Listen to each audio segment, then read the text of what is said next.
السلام عليكم، مرحبا بكم عندي في قناة. اليوم ان شاء الله راح نحضروا مع بعض حلوة الجلجلانية. لهذه الوصفة نحتاجو كيلو جلجلان محمص، كيلو زبدة طرية، كيلو زيت، كيلو مازهر، وحدة خمارة الحلوى، ملعقة متوسطة فانيلا، رشة الملح والفرينة.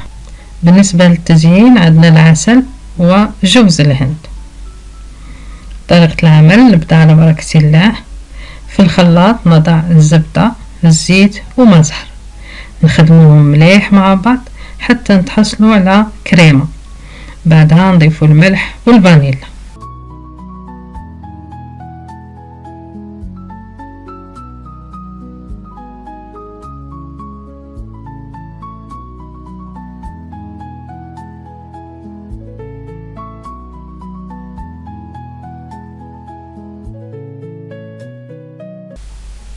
مرة على مرة ننزلوا الأطراف تاع الكريمة حتى تتجانس المكونات مليح مع بعضها، ثم نضيفوا الجلجلان المحمص، نواصلوا الخفق.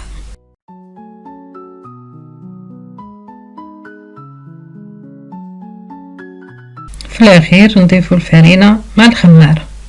بالنسبة للفرينة دايما نضيفوها على مراحل.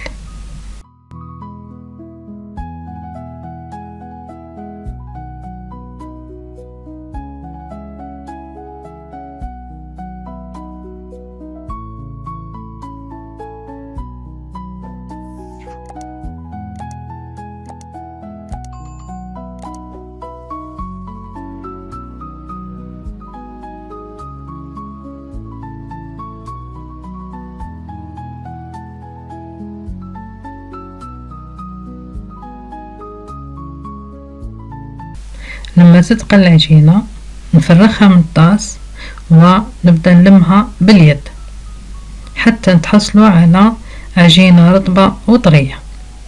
نغلفها ونخليها ترتاح على الأقل ساعة.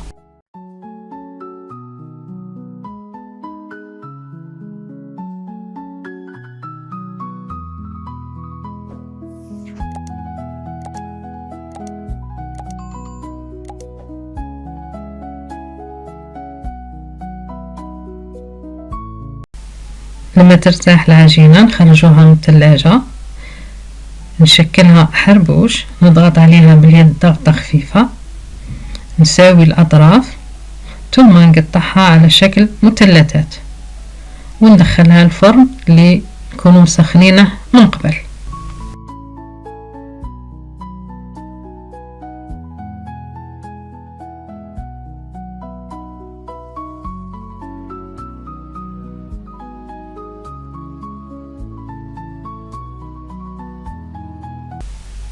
بعد ما نخرجوا الحلوى من الفرن مباشرة نعسلوها ونرمدوها في جوز الهند أو نوى الكوكو.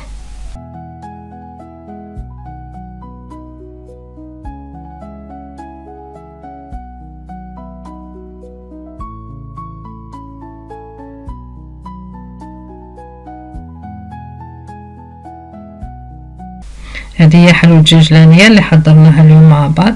حلوة سريعة بسيطة وجد اقتصادية. نتمنى أنكم تستفادوا من الفيديو في تحضير حلويات العيد. وفي الأخير نقول لكم مع السلامة في وصفة جديدة وفيديو جديد إن شاء الله.